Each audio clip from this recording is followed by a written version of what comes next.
Bumili ako ng celery the other day. Yan. Alam niyo ba kung magkano kilo ngayon ng celery?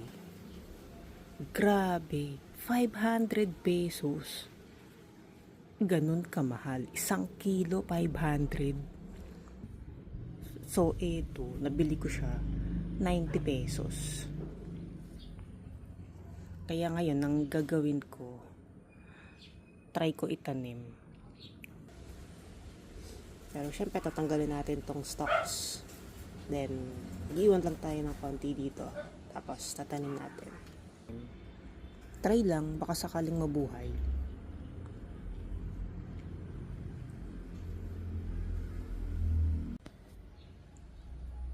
Ito, nakat ko na yung celery.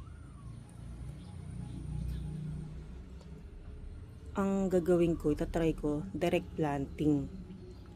Kasi yung iba, binababad pa sa tubig. But since ang dami naman ng ugat nito, try ko na direct planting agad sa lupa.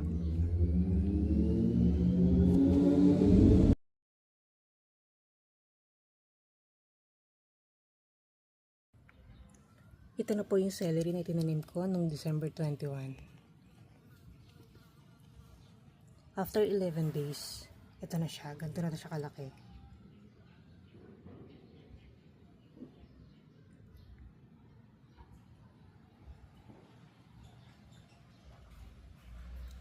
Try nyo rin magtanim. Baka sakali mabuhay, di na tayo bibili sa palengke. Katipid na tayo.